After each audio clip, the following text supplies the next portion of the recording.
Brown says, get that India. Big boy. Call an ambulance! Maybe call a priest! Oh, what a shot! What a shot! Campbell killer! Hello and welcome back to another edition of the Tip Sheet Podcast. As always, I'm your host, John, also known as Forty20. Joining me on his Pat Malone right now to break down all of the happenings in the NRL and Paradise in terms of news and results is my good mate Clint. No 60s this week. Big fella is on a much-deserved break, and we're going to make do without him. So, Clint, how you doing, mate? It was a long weekend, and a long weekend in terms of the football, given that the Eels had to wait to Monday and then managed to choke out the loss there to the Canterbury Bulldogs, who were quite stoic and resourceful in the midst of a big injury crisis. But yeah, we got the loss. Did you pull up all right? Oh yeah, look, I'm fine, but geez, it was some tough viewing yesterday. I kind of liken it a lot to, I wonder if some of our listeners have been in a similar situation. I remember not long after I got my license, I was going into a shopping center, my local shopping center, and there's a spiral ascent up the ramps in the parking lot of that shopping center. And I remember coming out at my exit point and turning my right, and there was a driver in the car coming towards me who was moving at a somewhat decent speed. There was enough of a gap for me to go in there. I'd fully merged into that gap. But I could see that the driver behind me was not looking where they were going and moving at somewhat of an uncomfortable speed for someone in a parking lot. And I just knew for hitting my horn to notify the driver, hey, there's someone here. Knowing for about 3 seconds and accepting my fate, this car is going to hit me. Well, that's what it felt like watching the game yesterday for the last 20, 25 minutes where you're like, they're coming to get us here and we just don't seem to have an answer. That's about how I describe my weekend, that car accident. Well said. And before we get any further, let's have a quick shout out to the sponsor of the show, Star Partners Real Estate, Auburn, Rowan and Parramatta. Greg and the crew are fantastic partners of TCT. And on that note, let's punch it, get straight into the news, mate. News team, assemble!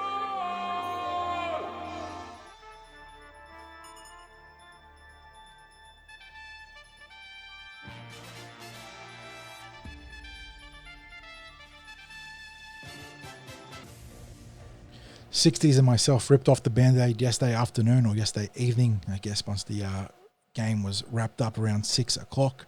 And we had our instant reaction podcast, mate. So I'm going to give you a little bit of floor space now to tell me what you saw in this game. Obviously, there are some pretty queer things to talk about in terms of Eels getting run down, Canterbury's heroism under a crushing weight of injuries in the sin bin as well, some referee incompetence and dubious calls, and Graham Annesley defending that final try and whatnot. Plenty in that regard. But what do you want to talk about if I handed you the mic for a few minutes? Well, I tell you what, Forty, there was some questionable calls in there, but Canterbury were coming to get us for the better part of that second half. And, I said so before, it kind of just felt like a matter of when and how it was going to unfold. And, that last try might have been dubious, but the Eels had ample opportunity to win that game and to ice it out. And that's the thing that was certainly frustrating as a supporter to watch because, there was a couple of trombones in the string section in certain parts of our attack in that second half. I think of a moment where Sean Lane dropped the ball close to the line. Likewise, Regan Campbell-Gillard and Mitch Moses getting a bit mucked up on their lines.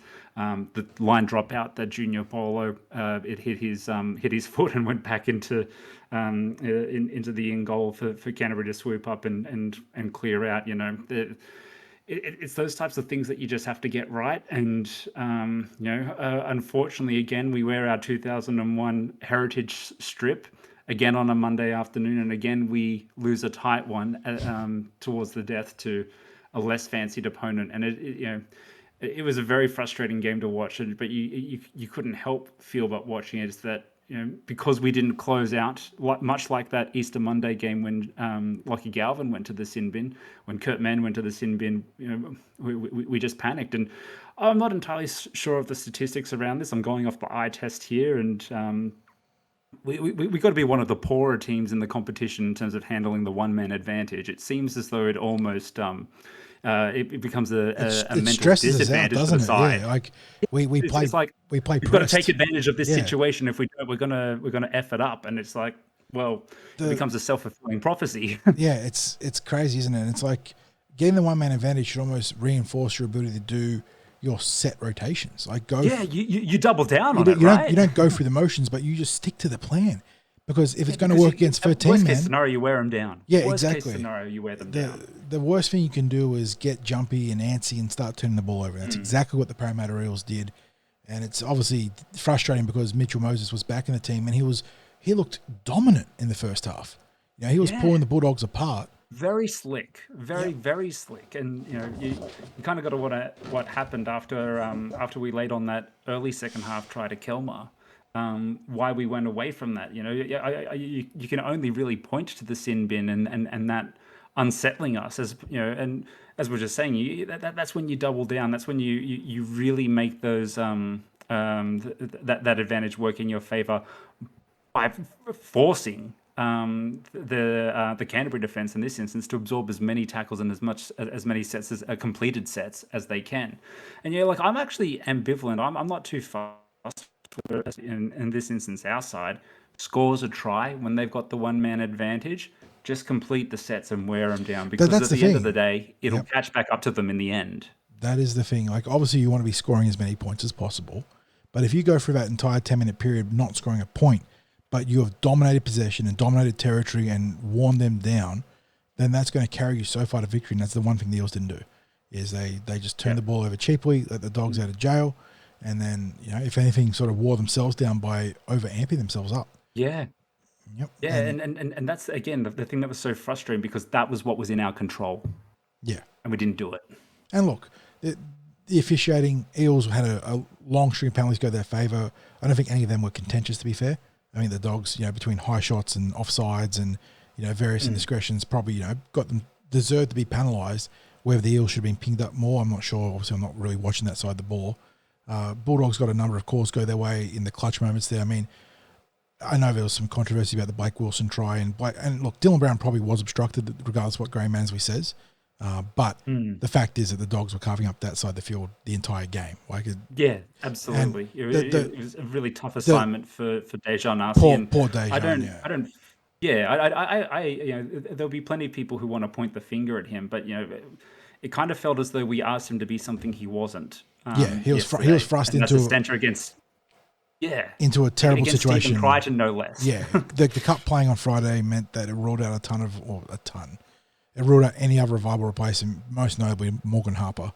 So Dejan, who, based on what we're seeing from the team, was this week, looks like the plan was, because he didn't play cup, was to put him into be the utility role. Exactly.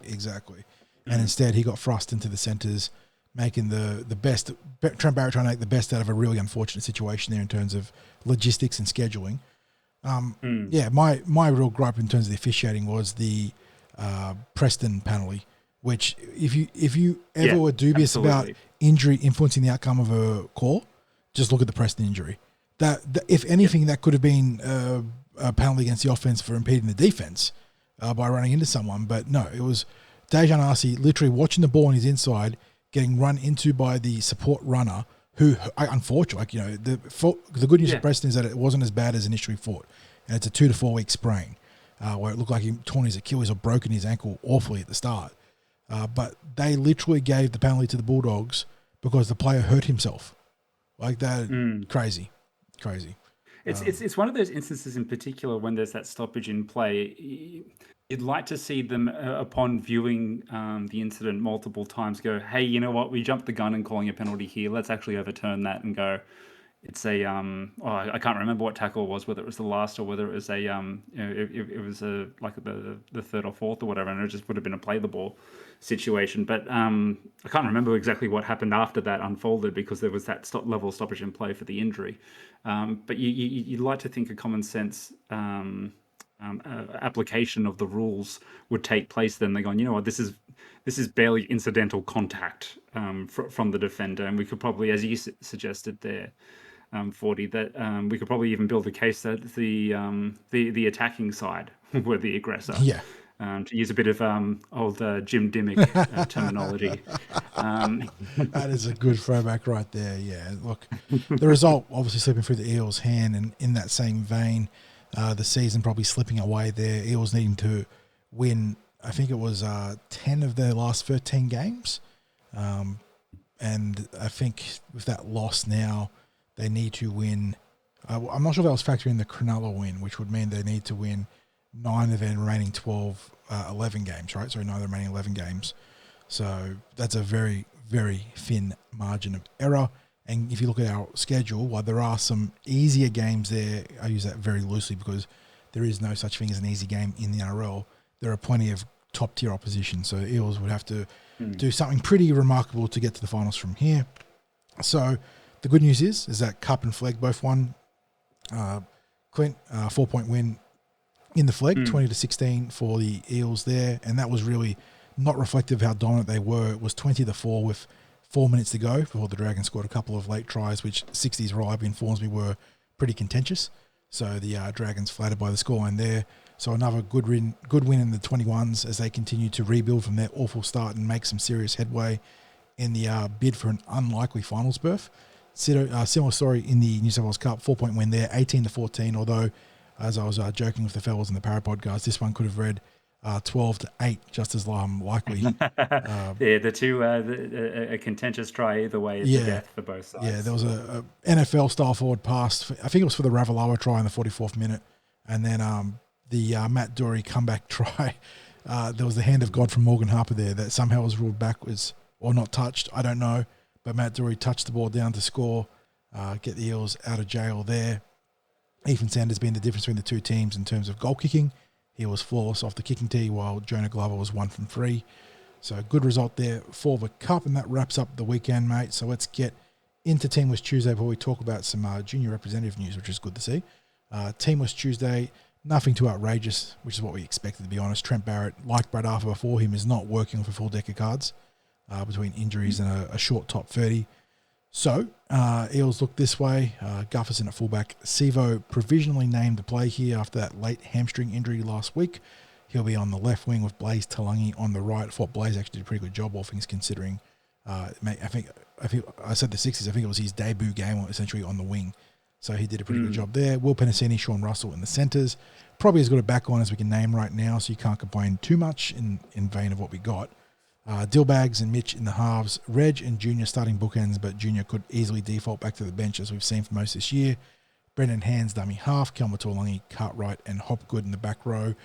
To note here, there was some talk about Hopgood having nerve damage. So that's a bit of a wait-and-see situation here. It was absolutely legal, but also absolutely brutal hit that Liam Martin unloaded on him at State of Origin. So given where the season's travelling, Clint, and I know that Jermaine wanted to press his case for a game to call up for Queensland, but maybe shutting him down in the short term might be the best case. Have to wait and see. But speaking of the interchange there, if it's suspected nerve damage, you absolutely can't risk that. Yeah, because particularly when you see what happened with Simon Dwyer, and now Sam Burgess, and now Tom Flegler. Tom Flegler, yeah, exactly, which we'll talk about in the news section. That is a big story. But yeah, on the interchange, Dejan Arce filling that aforementioned utility role. So obviously he covers you 1 through 7 to some degree. And maybe he's there for emergency backup to dummy half. At Brendan Hands there too. Hasn't got a history at dummy half, but I imagine he'd probably be working on that as we've seen in the past. If you're paying as that utility role, you need to be able to at least shovel the ball out of dummy half. And then the rest of the interchange, Lane, Opengahi, and then getting in the recall this week, Makatoa. William McGregor not named anywhere else. So where he turns out at Cup, we have to wait and see. Morgan Harper, Joey Lussick, Ryan Madison, Luca Moretti. Matto not named here to play. Obviously could still feature. He was the way the club was reporting was that he was getting close to a return, which is obviously massive news given the neurological concerns that were there with concussions, but not named to play this week. Taking on the Roosters team, which 60s and I'll talk about in the preview podcast, but fearsome backline, really good forward pack. They're firm favourites for a reason. Looking at that team, Quint, anything you want to comment before we move on to other topics? Yeah, I think you said it best there, 40. It's probably the best squad that we can name based on who's currently available. And herein lies the frustration for a lot of the fans who want a little bit of a bit more context and a bit more concrete answers as to why we haven't been able to make moves to expand our top 30, given that we haven't filled all positions. And we're feeling the effects of it now that we went into the season with, albeit there were 2 players outside the top 30, but backline players and prospects nonetheless in Arthur Miller-Steven and Richard Penasini unavailable. And now in recent weeks we've suffered Bailey Simonson's ACL. That'll keep him out for some time, as he's off contract, as we touched on last week, and likewise Micah Seaver was unavailable. It really makes for a thin choice of players for our backline. And we've spoken about it at length before. I'm not going to hijack the conversation to be about this, but when season review comes around and we're doing our postmortems on 2024, I'd be very interested to know the answer and the methodology behind why this has been the case, and if there is a reason, which I'm sure there is, and that we're currently not privy to, what are the limiting factors in that? Because it's the second consecutive year we find ourselves something in this clearly position. needs to change, doesn't it? You cannot take this approach with the new coach. No, and even when you go back to 2022, there was a period there where we had early in that season where we had plenty of backline players unavailable, where we saw the likes of Hayes Perham playing several games on the wing for us, and he did a serviceable job over the course of the time he was doing that. But he's by no means a winger. He was doing his best, and he had some up moments and some up games, and he had some down moments and some down games, as you'd expect for someone that was playing out of position. So, I could build a case that this has almost been 3 seasons running that this has happened. So I'm very interested, once a new coach is on board, what the answer to addressing that is. Yes, indeed. And there is a little bit of good news this week, I suppose, depending on how you want to look at it, because the Eels will need to hold on to these players. But the Para Pathways have provided some good talent for the various New South Wales schoolboys and girls squads in season 2024, as well as New South Wales 19s for both men's and women, featuring a couple of Eels on both sides. So let's start with the Pathways programs. And I'll blast through this because there's quite a few names to get through, but starting with the New South Wales Combined Catholic Colleges, aka the CCC, in the men's 18s, Lachlan Kornakis, Tyson Sanglang and Anders Johansson getting picked there. In the 15s, CCC boys, Larima Sayu and Jake Capavilla. Then in the 16s girls, Evelyn Kawendu, who was part of our Lisa Fiala squad this year, all getting selection for there, so well done for the CCC reps. Then in the combined high school squads, again, New South Wales. In the 18s girls, Ryvvr-Lee Arlaw, who's also going to feature very shortly in another segment. Waiaria Ellis getting picked. They're both, River's part of our Tasha Gao, and Lisa and Waiaria part of our Lisa Fiola. So well done for River being a junior year eligible Tasha Gao Cup member there and having such a huge season. Then in the 16s girls for the CHS, Isabella Bell, Aria Sevilla, Frieden Rapati and Leonia Vey, both of whom were part of our Fiola Cup squad, again a year young, so well done there. Under 18s boys, Lorenzo Talatina, Larima Rokasuka, Ryder Talangi and Lincoln Fletcher. Anyone that listens or reads TCT will know all 4 of those players. Big part of our Matt's team in season 2024. Then in the 15s boys, Hayden Bell, part of our 16s dev squad, making selection there, so well done Hayden. Then for the final section or whatnot, the independent schools or the CIS, starting for the 18s boys, Cyrus Bloomfield and Samuel Polly, a couple of core players to the Matt's team there, both part of the Oakhill College team, earning selection for the 18s boys. 18s girls, the extended squad, Logan Lamusu, and the 16s girls, extended squad, Riley Cash and Ella Hussain. So well done to all the boys and girls there getting picked for the various New South Wales schoolboys and girls representative squads. And that takes us to the second part of the rep selections, and that's the New South Wales 19s for men's and women. No Queensland Eels this year. I think that Devontae Vivella was close to selection for the Queensland 19s but missed out, which means 2 Eels that got picked, earning his second New South Wales 19 jersey in as many years. Big Sam Tuivaiti, who's on the interchange. Good to see Sam getting his dues there. And speaking of getting their dues, a player that was overlooked last year, almost criminally I would argue, Matt Arthur, finally getting his New South Wales 19s jersey. Well done, Buds. well and truly deserved after carving up New South Wales Cup for the full half season thus far. And outside of that, there is Michael Gabriel in that team, a former Eel that's unfortunately let get away, who went to the Bulldogs and then was part of that ostensible trade for Connor Tracy. And he's now a Cronulla Shark, so he's on the wing there. But well done to Matt Arthur and Sam Tuivaiti on the men's side. And before I let you chime in, Clint, on the ladies' side, no surprises. Lindsay Tui, who is of NRLW calibre, is in the centres alongside Ryvvr-Lee starting at 13 in her first year of Tasha Gale eligibility. So well done to Ryvvr-Lee. She was awesome in the Tasha Gale, and she's earned that jersey on the back of her hard work. Well, congratulations to all those players. Obviously, well earned and well deserved. Most notably, and I think where a lot of fans' eyes will travel to is that of the New South Wales under-19s men's with Matt Arthur and Sam Tuivaiti, both two really good first-grade prospects that exist within our system.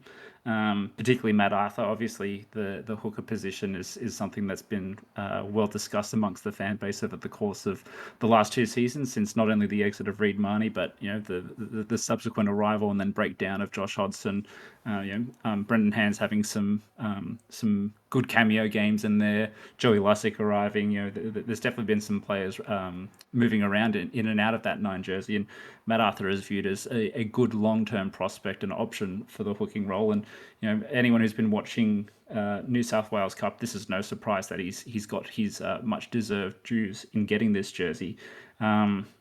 It'll be interesting to see how he handles his, playing back against, I guess, players of similar age. Yeah. Given he spent this year carving up alien concept by this point. Yeah, exactly. Yeah. So. And then obviously Sam, he's been a very active member in those strong performing junior representative sides for the better part of the last 3 or 4 seasons. I think he first played Mats, correct me if I'm wrong here, John, but in 2020, and he did that a year or two young for that grade. A year young, and he looked like an absolute behemoth out there, and he's pretty much dominated every junior grade he's been part of. And I think he had a slower start to Flegg this year on the back of an injury-disrupted preseason, but he's really starting to warm to the task, and I think he's been part of the reason, a big part of the reason Flegg's had that revival alongside some other players coming back to the grade. So a well-deserved pick there, and definitely a player for the future. On Matt Arthur, obviously whoever ends up getting the head coach role for the Parramatta Eels will be one of the first and most difficult ports of call, will be convincing young Buds to stick around at the Blue and Gold, given his affiliation with the former coach. But he is a prospect you do want to keep around. And that's not just any lingering sentiments to Brad Arthur.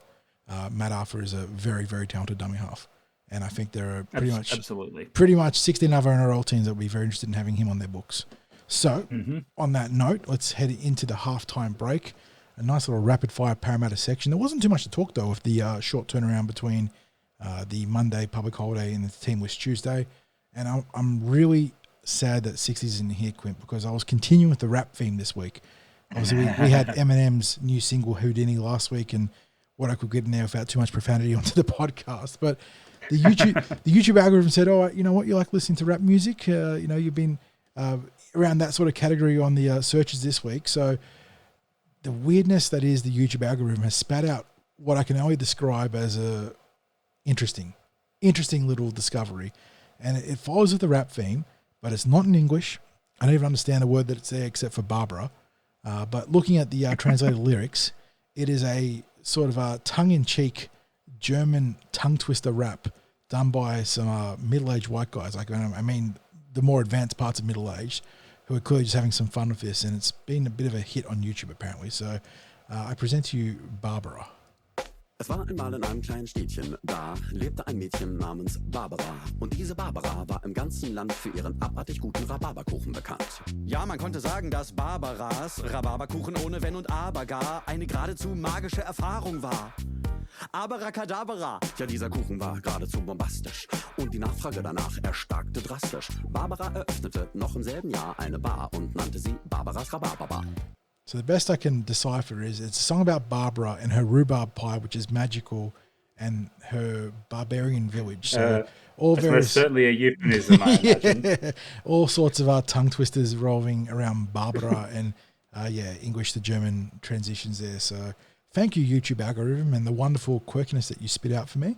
And my poor listeners having to put up with my apparently insane tastes. All right, let's get into the second half of the podcast, and let's not crash and burn like the Eels did in the second half yesterday. But it is going to be a pretty brief NRL news cycle, actually. There is some serious stuff to talk about, though. But we will start with, as always, our round recap for what was round 14 of the NRL. The St. George Illawarra Dragons thrashing the West Tigers 56-14, or you could call them the St. George Illawarra Zach Lomaxes, because I think he scored 32 points to the Tigers 14. Bunnies, way too good for the Gold Coast Titans, 46-12 victors. Warriors also thrashing the Cowboys 42-12. Geez, there was a running theme there across the first three games. All big blowouts. Sharks, without Nico Hines, pipping a Reece Walshless Brisbane Broncos 22-12. And then the Storm and Knights playing a high-scoring and entertaining 36-28 victory to Melbourne. Penrith too good for the Seagulls, even without the services of several players backing up from Origin, I believe. Although Brian Toller did back up and absolutely killed it. So, absolute animal there. And obviously the Eels falling to the Bulldogs by that 4-point margin, with the Dolphins, Raiders and Roosters on the bye. Yeah, we've seen some... it feels like the competition is seesawing between blowout weekend and then really tight, fascinating contest weekend. And this was on the blowout weekend side of the seesaw. Yeah, it's really hard to gauge at this particular point in time, not just because of the amount of players that are missing across a multitude of clubs, but in terms of playing style, and we're a couple of years now into Volandi's ball rugby league, as I like to refer to it, and the year-on-year rule changes.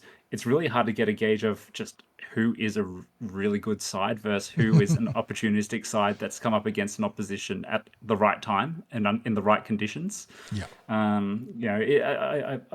I probably remove Penrith from that equation because the consistency over the last few years, and likewise how they've been performing without Nathan Cleary, suggests that they will continue to be a top 4 caliber side that'll challenge for the premiership once again. The Storm have been a consistent side, but I think apart from when they blew us away in Magic Round, I don't think they've really and blowing us away is not really the bar that you can argue it was. No, that's not that's not a metric that you look at and go, okay, well, Cronulla, outstanding. The Dolphins are obviously being plucky, but the Cronulla Sharks and Canberra Raiders, they feel more like opportunists. Melbourne are a good side that maybe aren't great. Roosters, it's hard to get a gauge. They're terrible, then they will surge. Then they're awesome. And then they sort of they plateaued. Brisbane have underperformed massively based on expectations. It is a very weird season. And again, it just speaks to the frustrations you have as an Eel, because you look at the competition, the field right now, and it is there to be had for a team that absolutely. And yeah. You think about, obviously, these conditions didn't line up, but let's just entertain me for a second, and we put our 2022 squad in this position. Jesus, I'm feeling bloody confident about our chances. Yes. Not arrogantly so, but I think we're a better chance than what we were that year of doing something here, because it is there for the taking, the premiership this year, for the team that really wants it. Yeah. That's part of what was frustrating about our performance yesterday, is that we played a side that just appeared to want it a lot more than what we did in the second half. They were very energetic and stoic defensively, and obviously they pushed the boundaries in terms of what the referee would officiate. Without being at the ground, I can't tell you what their 10 meters were, but or the 10 meters that was being kept, I should say.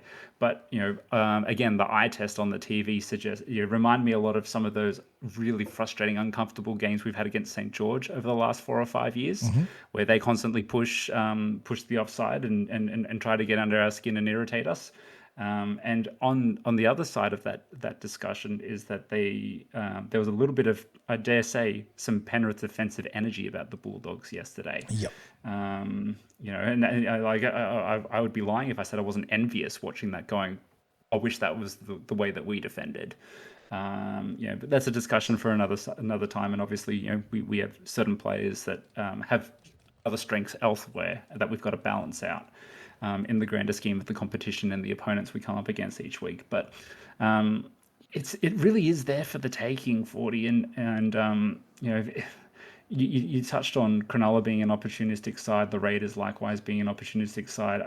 I don't think any of that has changed from the past couple of years. It's almost as though the field has neutralized a bit more. That I don't think that they've necessarily gotten stronger, but more so the competition around them's gotten weaker, and they've just kind of remained the same or thereabouts. So by virtue of that, they have improved as opposed to them themselves getting significantly better. It's like the rugby league equivalent of the Futurama space engine, where you move the universe around you rather than doing anything else. Yeah, absolutely. I'm not sure if you're much of a Seinfeld fan, but it's definitely got an air of bizarro NRL energy about it at the moment, 40.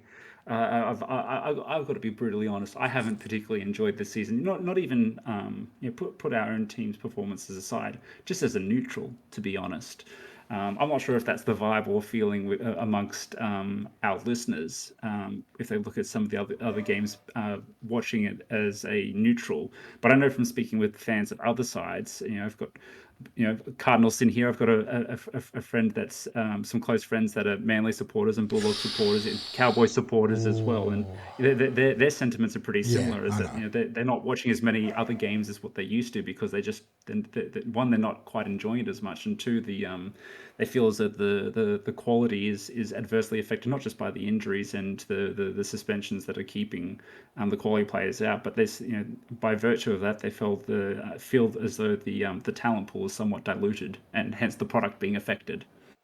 And speaking of being affected, Wayne Bennett certainly caught some looks this week when he announced that their star signing and prop forward Tom Flegler might have played his last NRL game. He certainly didn't say that he had, but there are now concerns that nerve damage in his shoulder might inhibit his ability to play rugby league again, which would be pretty similar to what we saw with Simon Dwyer. So I think NRL Physio was commenting on this on social media, and he said that the best case scenario is just a stinger / basic nerve damage, and he's back in whatever amount of weeks or months it takes. But a worst case scenario would be a career-ending injury, and if that's the case, that is absolutely insane, because Flegler was certainly on an upward trajectory. I say upward trajectory. Mm-hmm. He was a Queensland mainstay, Australian representative, a young bookend with the prime of his career ahead of him. And even as you always joke about, the dirty cane toad, filthy Queenslander thing. If that's the case, that is absolutely tragic if his career is over. So I certainly wish him the best, and hoping that it is not to that degree of nerve damage, because that was a wild bit of news that sort of came from like a bolt from the blue for me, because he'd been out, and I was like, oh yeah, he'll be back at some point. I didn't even really consider what the injury was, and then when Wayne Bennett says that, he might not be playing rugby league again, it's like, well, oh shit, it is serious. Yeah, you hope so for the players' sake and for the game's sake that that's not the case, and that it is the best case scenario and that he returns to play, because the alternative is pretty grim.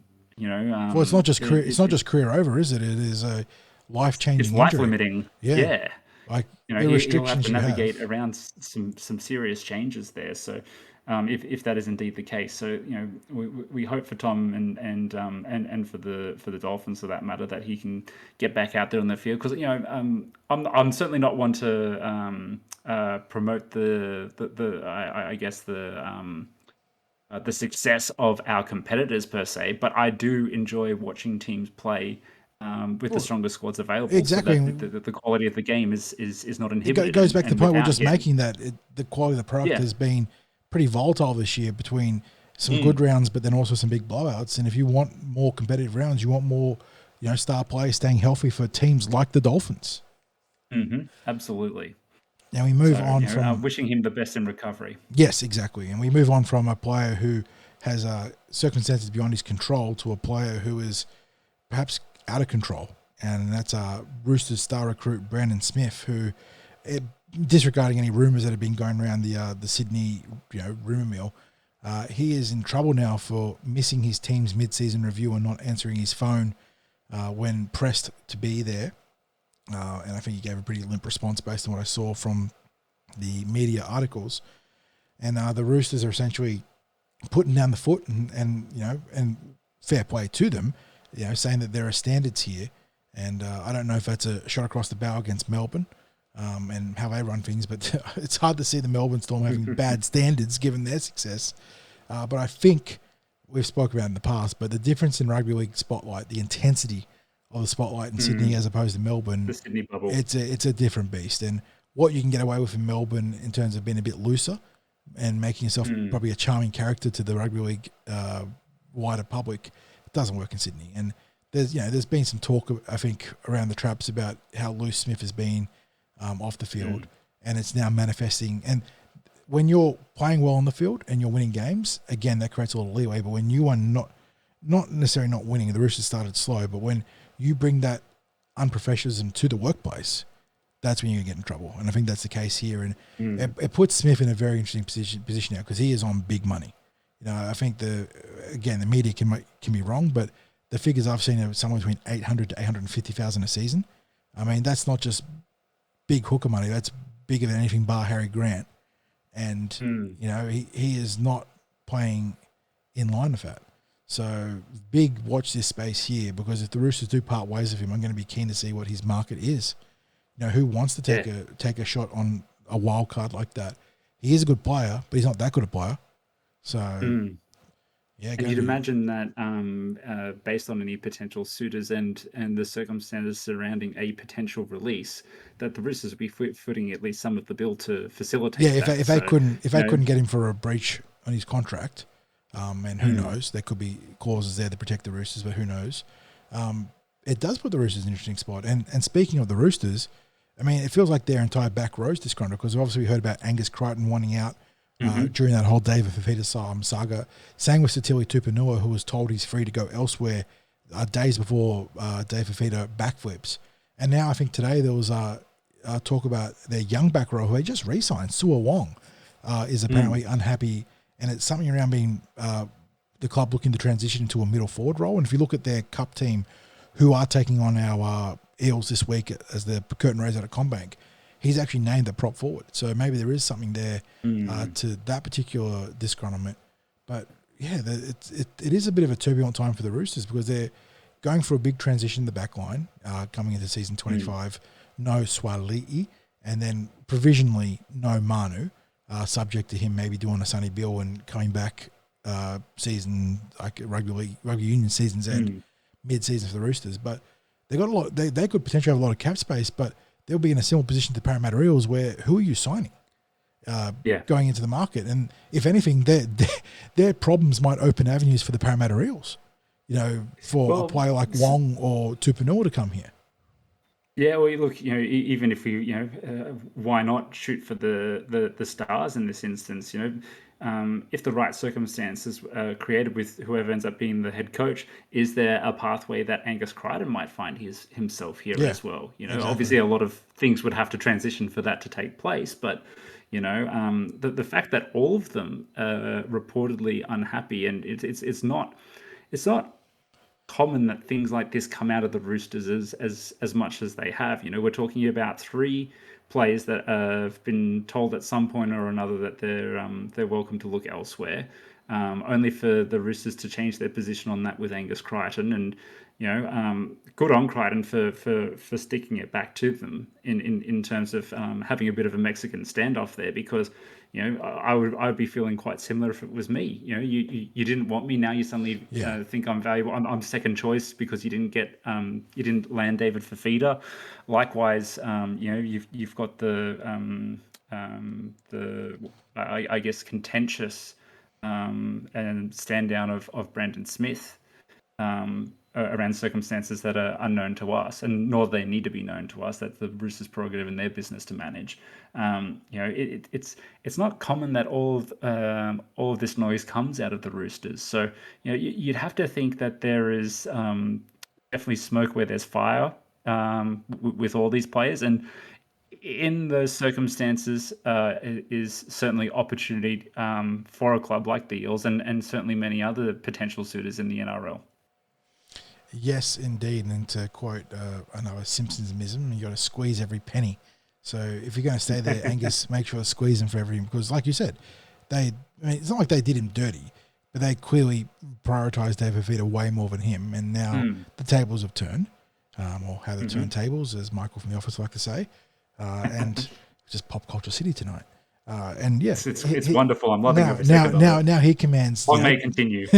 Now he commands the edge in the bargaining there. So maybe the Eels can profit from this.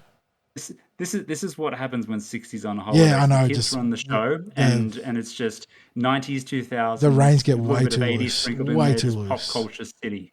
Exactly. And I'm not against it. I'm here for it. All right, let's look towards starting to wrap things up. It's going to be a short episode, but it's that kind of week in the NRL. No Origin news, but we got the West Tigers here again, and I feel bad picking on them, but there's an article about Lachlan Galvin in the dressing room post-game saying he can't wait to get out. Galvin, obviously he's not going to be Rookie of the Year because I think Ethan Strange is absolutely braining it at Canberra, but he's been one of the bright sparks alongside Blaze and a couple other players in the rookie class of season 2024, and he is clearly unhappy at the West Tigers. There's some stuff between the lines here in terms of I think he's been pretty demanding both in his time as an Eel and a Tiger, and he's obviously a talented player, so you can definitely leverage that. But you got to feel bad for the Tigers because they've gone all in on this kid, and he wants out. I don't know what to make of this one because it's a tough situation for the Tigers. They've tried to placate him by offering him a significant extension, but clearly that's not what he wants. It puts them in a very, very difficult spot, though. Well, the Tigers have to make a decision on what it is they want to do. They can't force a player to sign a contract if he doesn't want to sign it. He's got to be a willing participant and want to be a part of that club. And if he doesn't want to be, then they've got to be prepared to walk away. To be perfectly honest, the same goes with Stefano Utukamanu if he's not keen on being there. The thing that they do have and the players that they have secured, they've got Jerome Luai for next year. They've also got Tuivaiti for next year. Those are guys that clearly want to be there. That's on top of already having Appy. There's a pretty decent nucleus. They're all Penrith players, or former Penrith players, Penrith adjacent, that are there. Focus in on those guys and use them as your leverage to sell a compelling story to other potential prospects if these guys don't want to be there. Again, that's predicated on what's available in the marketplace, and all clubs are affected by this, and that is pretty bare for next year. Pending a couple of fire sales that'll likely happen, as it always does at certain clubs that don't perform well, and the Eels might very well be one of those clubs at the end of this year who do exactly that. There's always opportunity and there's always moving parts in the NRL, and as there is in any sport. But there's clearly guys and people they're getting on board there that are decent quality or high quality caliber players that want to be a part of it. I wonder at what point, if this is true and there is more than just rumblings to this, at what point the West Tigers pull their lever and go, you know what, we've left a contract open to you. You don't want to take it. Oh, good. See you later. A talented young player trying to hold their club hostage. I feel like I've seen this before. I wonder what the connecting thread is, but I'm not going to think too hard on that one. I'm bringing the 80s reference in here now, 40. Back, I'm following on from what you were laying down there. Marty McFly, I've seen this one. It's a classic. And situations like this and the background noise to it that obviously I was having some fun with. This is like, I don't know how you institute it, but these are sort of situations where a trade, some sort of framework for trading players helps clubs that have players like that are agitating for a release, and the club gets nothing for it. Like it is not a fair system the way things are right now, and the way players, play managers have powers that they're starting to really flex. It's not healthy. And it leads to long-term problems for the health of the game, especially when there are almost always only a handful of clubs that benefit from it. and it tends to be the best Absolutely. club. So I And you'd sympathise have with to think Wes. as well, 40. The reason he is potentially agitating for a release is because he's got a potential suitor lined Yeah, up. no And, doubt, no doubt. I won't necessarily name a club here in this, but I connect some dots, and we mentioned one potential club earlier that's certainly got a lot of cap space that would be looking for a player of that caliber who's 5'8" is retiring at the end of this year. It's not a hard dot to connect as a potential option there, and something that might be happening in the background. Allegedly, and as I said, pure speculation. I have no inside knowledge of that. That's just me making 1 + 1 = 3. But it's also not a long bow to draw either. Yes, sir. And I'm just having a quick pass of the news, and I can't really see anything. I'm probably missing something here. I mean, surprisingly, David Armstrong has backflipped on a potential extension at Newcastle to look to ink a deal with the Leopards over in the Super League. I did not see that one coming. He's clearly been offered a multi-year deal with the security of a starting spot and some money that would be better than what he stands to earn, exactly, being a backup for Newcastle. So in that type of instance, if someone is going to be have the opportunity to secure their long-term future in that instance, you'd have to think that Newcastle will reluctantly agree to lose someone who's a quality backup in Armstrong. But you've got to think of the player, and it's certainly in making those types of decisions and not letting him go to another NRL club, they do open up the opportunity for him to potentially return down the track. So you'd kind of think that will transpire as the player and the player agent probably want in this instance. Well said. So on that note, it's a short news week, which means a shorter podcast, and we'll be back on Thursday, I believe, for the preview podcast with 60s in attendance, because attendance is mandatory for the preview podcast, it turns out. And then next week, obviously, Clint, you'll be back for the breakdown, everything that happened on the weekend, everything that happened around the code. And on that note, thank you for helping me co-pilot this little news podcast, and quick shout out again to the sponsors of the show, Star Partners Real Estate, Auburn, Narellan and Parramatta. And in lieu of the big fellow who gives it a big effort with gusto every week, I will say, go, you mighty Eels.